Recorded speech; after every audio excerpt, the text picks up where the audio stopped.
I'm going to just say this straight up, okay?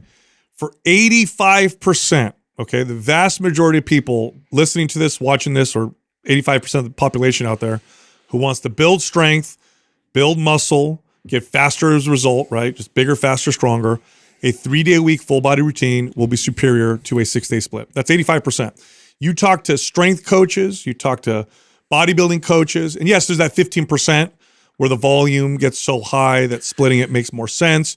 But for the vast majority of people out there, a 3-day-a-week full body routine is perfect. It's best. It's not perfect. It's best. It is best. It's best for more than just the most basic of reasons. Like when they test this head to head, it's like almost identical, right? If all things are created equal and it's perfect, volumes equated for everything like that, it's like they're pretty damn close.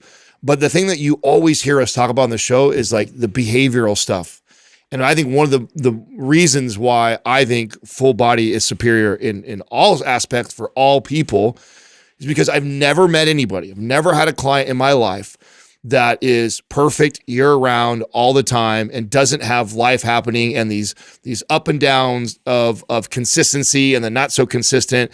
And when you're running a full body routine, and you have a bad week and you only got to the gym once or twice, Still hit the full body. you still hit the full body. Yep. So you are still staying very balanced. You're still getting all those muscles stimulated. You're not going to take big steps, fall backwards.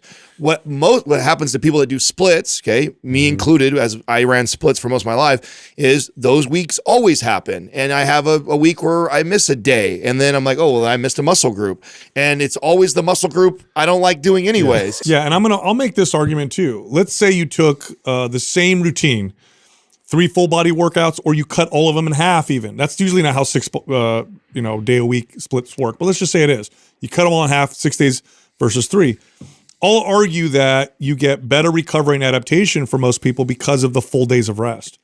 So I think it's better to have a full day of training and a day off, and a full day of training and a day off, versus half a day of training, half a day of training, half a day of training, half a day of training, because you tend to adapt and recover better. Now, at some point, if you become so advanced, you've got incredible recovery, you're so consistent, you're eating good, that now your full body workout is 2 hours long because I'm doing 3 exercises of a body part.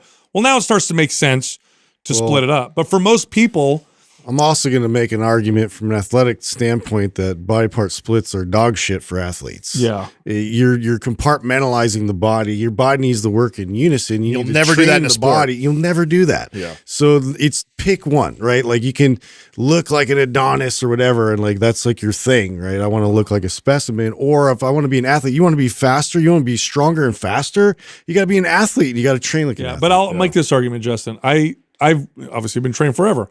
My own body, I always, the most consistent, the routine that I tend to follow the most is the 3-day-a-week one. And it's always the best one for me. Now, I switch out because it's a good idea to switch into different things. It's always a good idea, especially if you've been working out for years and years and years, like I have. But whenever I go back to 3 days a week, I feel the most rested, I have the most strength, and my body responds the best. And everybody I've ever trained, like I said, there's a vast majority just do best. This is most people. So regardless of if it's your 13-year-old son or your 43-year-old, friend or whatever.